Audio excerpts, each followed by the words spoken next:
Alhamdulillahirabbil alamin. Wassalatu wassalamu ala Rasulillah wa alihi wa sahbihi wa mawala. Amma ba'du.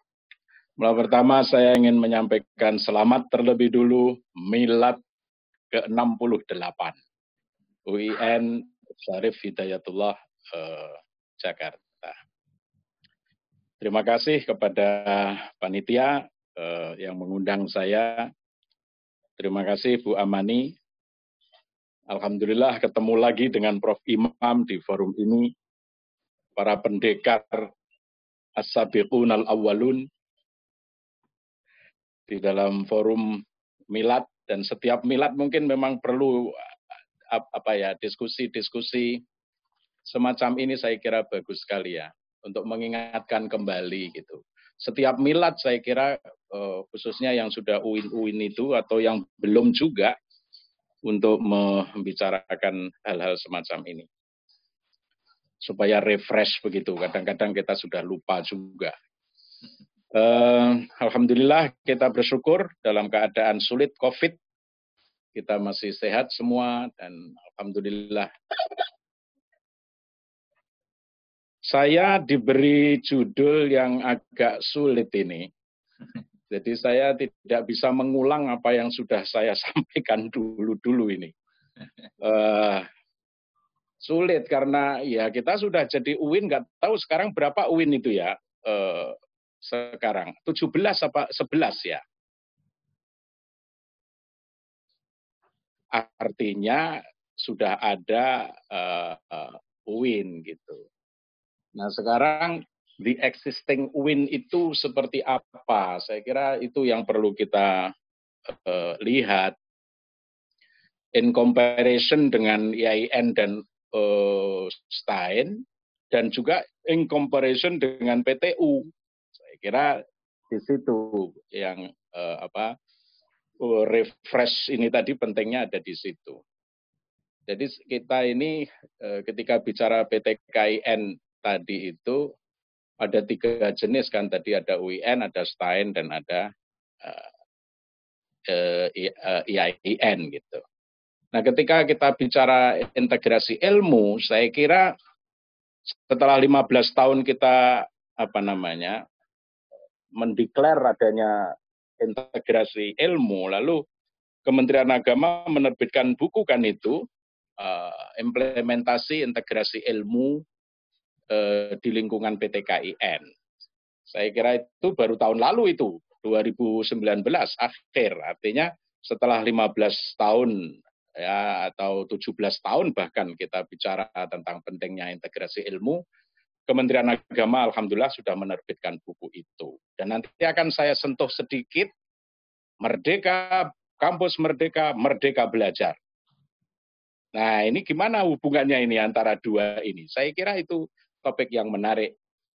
Apalagi dikaitkan dengan judul yang agak sulit saya, penelitian dan pengembangan ilmu. Pengembangan keilmuan ya. Oke, dengan begitu bagaimana ini? Saya akan bicara singkat-singkat barangkali mengapa ada era disruption. Kemudian saya mengingatkan bahwa para pendiri perguruan tinggi atau pengelola perguruan tinggi, kita masuk kepada corak pengelolaan perguruan tinggi generasi ketiga.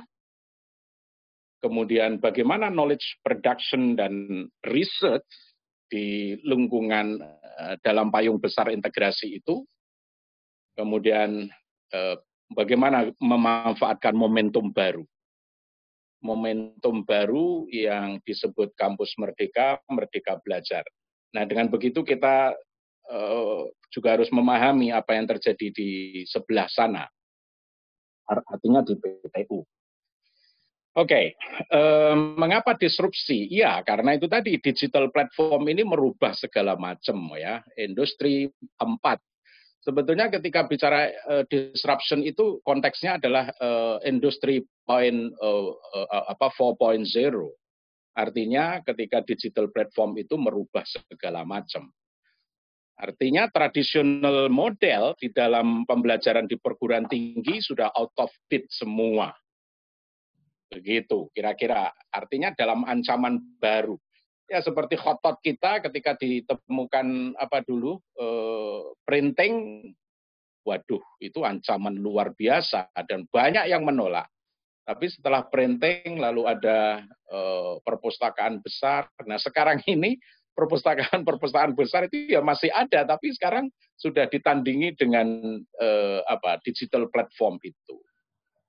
Nah maka semua disiplin ilmu yang over specialized, artinya terlalu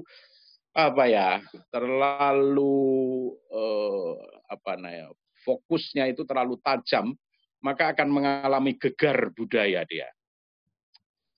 Ilmu-ilmu yang monodisiplin itu akan mengalami disruption. Itu mungkin yang dikeluhkan Pak Imam tadi.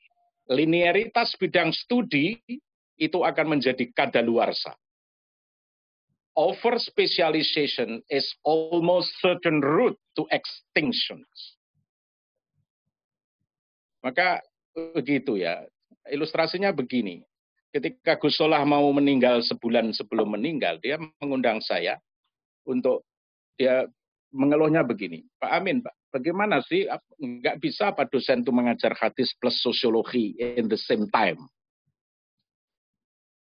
Jangan hadis ya hadis, nggak mengenal sosiologi, sosiologi ya sosiologi, tapi tidak mengenal agama, begitu. Nah, begitu. Jadi memang ada keluhan-keluhan memang. Jadi prodi-prodi yang ada ini, alumninya tidak bisa mengambil kesimpulan-kesimpulan besar untuk memecah masalah yang kompleks, seperti COVID ini. COVID itu tidak bisa diselesaikan dengan prodi tertentu. Karena very complicated problem. Ada sosial, ada agama, ada ekonomi, financial, ada kesehatan lebih-lebih lagi. Nah itu bagaimana? Jadi anak-anak generasi milenial sekarang setelah digital platform ini berpikirnya memang harus non-linear proses. Tidak bisa linear-linear seperti yang dahulu-dahulu itu. Oke, jadi itu tantangan-tantangan di dalam penelitian dan pengembangan keilmuan. Oke, jadi memang para rektor itu juga mengeluh sebetulnya. Saya tidak tahu di lingkungan PTKIN bagaimana, tetapi tahun 2016 itu saya mencatat para rektor itu PTU khususnya, mereka kaget kok dikepung oleh intoleransi, dikepung oleh radikalisme. Mereka merasa bahwa alumninya loh kok mereka belajar di perguruan tinggi tapi alumninya kok tidak bisa berpikir tingkat tinggi, higher order of thinking skill. Tetapi kok umumnya kok malah jatuh ke lower order of thinking skill. Ini what went wrong? Ya jangan-jangan karena monodisiplin. Nah itu dia, karena tantangan-tantangan baru luar biasa banyaknya. Ya tidak bisa dicontoh-contohnya, saya kira kasus-kasus bagaimana hubungan science and religion itu nampak tiap hari memakan korban. Yang terakhir itu ya hubungan science and religion, yang terakhir mungkin para pendengar, para mustami'un mengingat ada fatwa dari komisioner KPAI, anggota fatwa bagaimana wanita dapat hamil jika berenang di kolam renang. Dan itu sudah problem science and religion itu. Agamanya kuat barangkali, tetapi sainsnya rendah, lalu begitu itu fatwanya, dan akhirnya diturunkan oleh presiden. Belum lagi COVID ini, tentang kerumunan-kerumunan itu. Wah, baik Islam maupun Kristen maupun Buddha, semua mengalami problem-problem yang sama. Apalagi masalah gender dan lain sebagainya. Nah untuk itu para ilmuwan muslim lalu tidak bisa kalau begini ini. Kalau hanya monodisiplin kayak gitu tidak bisa. Maka dalam research, paling enggak saya mengutip dari Jasir Auda, dalam Maqasidus Syariah yang baru itu, without incorporating relevant ideas from other discipline, Jadi semua disiplin ilmu yang kita ajarkan memang harus menengok, mengambil manfaat dari disiplin ilmu lain. Kalau tidak, riset-riset di dalam dunia keagamaan itu, sosiologi, antropologi atau apalah namanya, apalagi fikih dan lain sebagainya yang dikritik Pak Imam tadi itu, maka dia tidak akan bisa menyelesaikan masalah. Yang diperlukan adalah multidisciplinary approach. Itu dia. Saya kira pemikir-pemikir ini, saya kira di PT KIN karena kita belajar agama, tanda petik ya, itu memang harus membaca buku-buku baru kayak begini. Ibrahim Abu Rabi mengatakan ketika dia melihat apa yang terjadi di serangan bom September itu, menulis tulisan bagus sekali. Intinya juga begitu, bahwa studi keislaman itu tidak bisa monodisiplin. Tetapi begitu juga studi ilmu pengetahuan tidak bisa monodisiplin. Dia harus bisa mengembangkan berbagai perspektif di dalam satu kesatuan yang utuh. Nah, dalam konteks semacam itu, lalu muncullah istilah-istilah tadi, entah namanya integrasi ilmu, itu yang kita bawa ketika berubah dari IAIN ke UIN tahun 2000-an itu. Kemudian ada juga yang multi, inter, dan transdisiplin. Itu yang standar saya kira. Kemudian ada yang saya suka, nanti saya akan bicara ini, reshaping the boundaries of sciences. Kita semua, dosen-dosen baru ini, dosen-dosen yang sekarang ini ada, di dalam menghadapi generasi milenial atau lebih dari itu, kita harus sanggup untuk membentuk kembali tapal batas keilmuan yang dipagari tembok tinggi oleh prodi-prodi. Itu saya kira. Nah, dalam bahasa Arabnya inilah disebut takamulul ulum wazdiwajul ma'arif. Oke, muta'addidatu takhassusat itu yang diperlukan untuk riset dan juga knowledge creation. Nah, itu maka saya hanya menganjurkan 2 buku itu ditajami. Yang pertama adalah Kementerian Agama tadi itu tahun 2019, pedoman implementasi integrasi ilmu itu seperti apa dan bagaimana prakteknya dalam mengajar, dalam riset, di dalam community outreach. Lalu buku baru yang 2020 itu Merdeka Belajar, Belajar Merdeka. Itu. Jadi yang diperlukan sekarang untuk knowledge productions atau juga untuk research adalah tadi itu at-tamazuj al-ma'rifi baina mukhtalafit takhassusat. Itulah integrasi ilmu. At-tamazuj al-ma'rifi baina mukhtalafit takhassusat, muta'addidatut takhassusat, itu saya kira. Itu kebutuhan zaman kita sekarang. Nah, disitulah sejak dulu saya nulis ya dengan bersama teman-teman yang lain, mungkin Pak Mulyadi juga itu nanti akan cerita bagaimana keilmuan Islam itu tidak hanya bayani titik, tetapi juga ada burhaninya, tapi juga ada irfaninya. Jadi ada 3 komponen itu, at-tamazujnya itu. Ada bayani, ada burhani, dan ada irfan. At-tamazujnya itu adalah integrasinya itu adalah hadaratul nas, hadaratul ilm, dan hadaratul falsafah. Nah, hadaratul falsafah ini yang jarang-jarang diungkap ya. Padahal itu penting di dalam humanities. Bahkan dunia studi keislaman penting sekali. Nah, sekarang yang istilah mentereng pasca era disruption adalah bagaimana mengkombinasikan bukan lagi religion and science begitu, ya itu ya oke, tetapi scientific skill, digital skills, dan humanities thought atau socio-emotional skills. Nah, ini saya kira ini tantangan perguruan tinggi di mana saja, tidak hanya perguruan tinggi di bawah Kementerian Agama, lebih-lebih Kementerian Agama saya kira bagaimana bisa mendialogkan antara digital skills dengan socio-emotional skills. Ya umumnya kita tidak tertraining dengan baik di situ. Nah untuk itu saya kira kita memang harus buku-buku yang terkait dengan era disruption di perguruan tinggi memang harus ditelaah oleh para dosen yang masih muda-muda, masih punya semangat, jangan kalah dengan semangatnya Pak Imam tadi, begitu kan? Itu yang harus membaca buku-buku itu. Nah untuk itu bagaimana the 21st century education itu seperti apa? Nah kayak begitu itu yang harus dibaca. Higher education in the era of Fourth Industrial Revolution.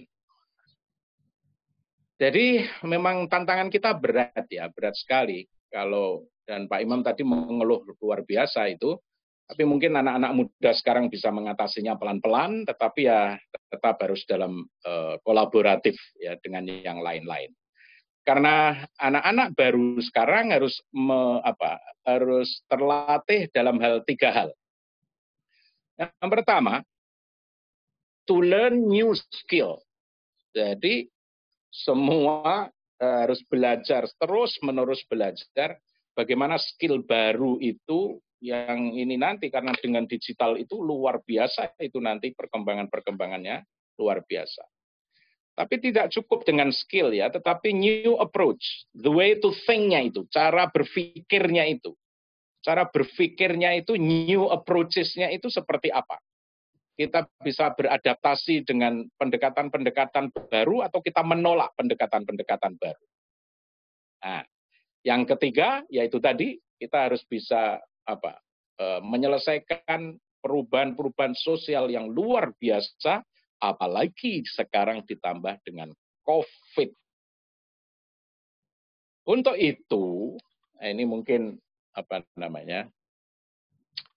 yang dimaksud integrasi dalam konteks yang saya bicarakan tadi, kaitannya dengan research dan knowledge production tadi itu. Reshaping the boundaries of science itu seperti apa? Itulah bahasa integrasi sebetulnya.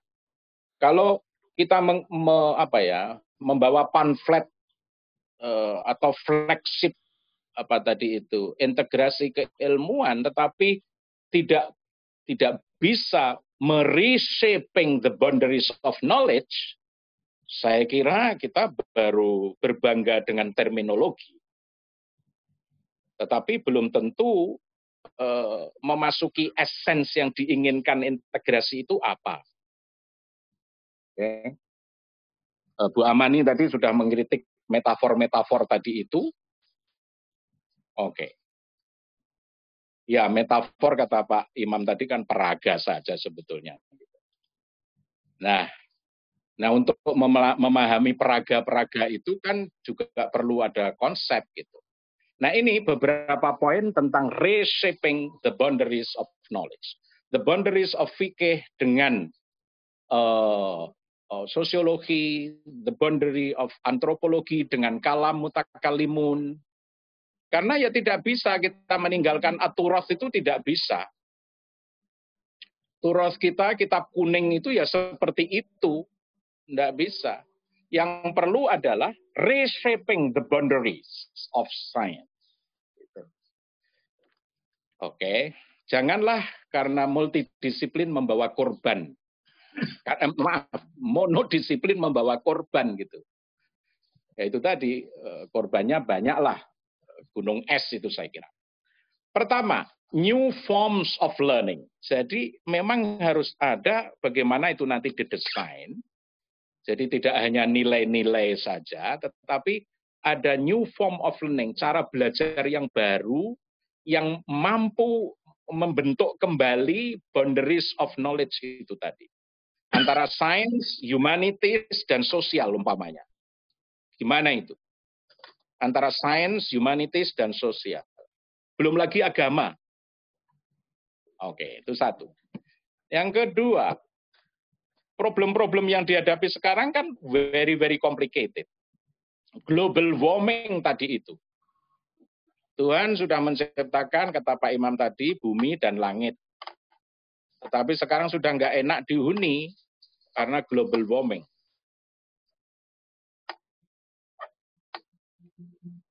Oke. hutannya sudah gundul semua karena ekonomi. Muncullah konflik resolution.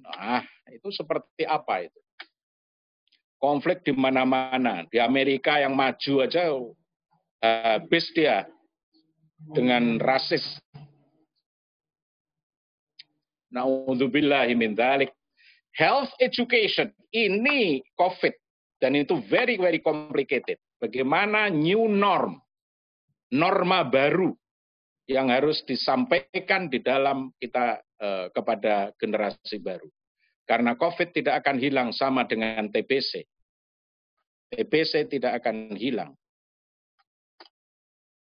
Nah itu kalau kita tidak punya norma baru, saya kira problem. Itulah perlu knowledge creation tadi. Knowledge creation itu tidak mungkin kalau monodisiplin. Dia harus integrasi. Knowledge creation often occurs at the interface of discipline. Jadi pertemuan antar berbagai disiplin itu kalau mau menemukan berbagai boundaries of science tadi, kita cermati, kita temukan, kita lalu doubt, kita ragu kalau begitu. Bagaimana? Melakukan penelitian. Itu. Ketika penelitiannya berhasil dengan bagus, itulah knowledge creation. Jadi knowledge creation itu, knowledge production itu hanya mungkin karena the interface of discipline. Pertemuan antar berbagai disiplin. Antara psikologi, kemudian agama atau fikih, kemudian nanti dicampur dengan sains.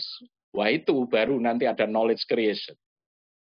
Nah, maka interdisciplinary training, interdisciplinary perspective, interdisciplinary research itu tidak bisa dibantah untuk generasi ketiga perguruan tinggi. Nah, kebetulan UIN ini muncul di era generasi ketiga perguruan tinggi. Tapi kalau pengelolaannya masih monodisiplin, ya masih generasi pertama atau generasi kedua perguruan tinggi. Jadi multidisciplinary skills itu sangat-sangat penting. Itu sebetulnya yang kemudian mendorong saya, teman-teman dari Jakarta, Pak Azumardi, Pak Komar, dan yang lain Pak Imam tadi itu, knowledge production and research dan juga character building, artinya value and spirituality, itu hanya mungkin lewat reshaping the boundaries of knowledge. Oke, metafor-metafor di Jogja itu sebetulnya itu artinya. Cuma teman-teman tidak bisa memahami seperti itu. Oke, karena waktu saya harus segera berhenti, saya akan menyentuh kepada integrasi yang diinginkan oleh Kemendristek-Dikti. Saya kira ini bagus, karena jadi kalau saya memahami adanya Kemdikbud mencanangkan merdeka belajar sama belajar merdeka itu, ini momentum baru. Peluang menurut bahasa panitia Jakarta. Kalau saya momentum baru. Berhenti menyangkal, lakukan perubahan. Kalau tidak, kasihan tuh generasi yang akan datang. Nah, gitu kan. Maka jargonnya itu kebebasan, otonomi dan lain sebagainya. Tapi ya jangan lupa bahwa kita itu pada dasarnya adalah Islamic Studies. Kita juga pada dasarnya juga akar-akarnya itu adalah juga religious studies. Jadi bagaimanapun mesti harus mengenal itu, mahasiswa UIN itu gitu. Kalau tidak mengenal ya PTU lah itu namanya. Nah, itu bagaimana caranya ya monggo bagaimana generasi baru. Tapi ini saya kira memberi peluang ya momentum belajar itu sekarang mahasiswa harus diberi hak 3 semester untuk belajar di luar program studi. Wah, itu integrasi in practice itu. integrasi hampir macet itu, nggak pernah bisa dilaksanakan. Tapi dengan aturan baru ini bisa dilaksanakan. Sekarang para pengelola perguruan tinggi di PT KIN harus mikir ini, 3 semester belajar di luar prodi, 2 semester bisa diambil di luar perguruan tinggi di luar perguruan tinggi masing-masing, 1 semester diambil di luar prodi. Jadi kalau Anda mengambil Usuluddin, Anda harus bisa mengambil sains umpamanya, science and teknologi. Apa? Pilih salah satu. Orang sains teknologi dia harus mengambil 1, entah mau diambil dari fakultas dakwah, mau diambil di fakultas syariah, mau diambil dari fakultas Usuluddin, terserah. Tetapi semua mahasiswa PTAIN, PT KIN itu harus mengambil 2 semester di luar perguruan tinggi masing-masing. Nah, itu kesempatan untuk breakthrough saya kira. Karena mahasiswa tidak puas kalau hanya dengan prodi-prodi begitu. Gitu. Nah, entah demikian, saya tetap ada catatan kecil kepada Kemenristek Dikti. Apakah otonomi dan fleksibel itu jangan-jangan kalau dia hanya tetap memilih satu rumpun ilmu, saya kira juga belum breakthrough itu. Kalau dia hanya memilih dalam, karena umpamanya kita sebut sains, satu rumpun ilmu sains itu kan luar biasa, ratusan prodinya. Amin, belum menyentuh human. Iya, ini sudah selesai. Humanitisnya tidak tersentuh, itu gawat.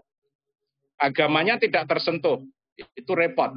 Nah, UIN juga jangan sampai terjebak seperti itu, saya kira. Oke, saya berhenti. Terima kasih. Assalamualaikum warahmatullahi wabarakatuh. Waalaikumsalam warahmatullahi wabarakatuh. Luar biasa, Prof. Amin. Seperti biasa mencerahkan dan banyak hal yang baru yang kita dapatkan dari Prof. Amin. Tapi poinnya tadi saya kira sangat penting untuk digarisbawahi dan ditindaklanjuti tentang bagaimana kita tidak lagi berpedoman pada monodisiplin. Monodisiplin akan ketinggalan, akan ditinggalkan. Kita harus beralih kepada multidisiplin, bahkan interdisiplin, atau bahkan transdisiplin. Dan salah satu langkah penting yang harus dilakukan menurut Pak Amin adalah dengan reshaping the boundaries of science and knowledge. Jadi harus terbuka berbagai disiplin ilmu, tidak boleh lagi ada kekuasaan pada satu disiplin ilmu. Dan saya kira menarik sekali tadi bagaimana Pak Amin menjelaskan, menghubungkan antara integrasi ilmu ini dengan kebijakan kampus merdeka. Jadi kebijakan kampus merdeka ini justru merupakan peluang bagi PT KIN untuk melanggengkan konsep integrasi ilmu in praksis. Nah, kira-kira begitu yang disampaikan Prof. Amin. Sudah banyak pertanyaan saya lihat di YouTube dan di Zoom, tapi kita tahan.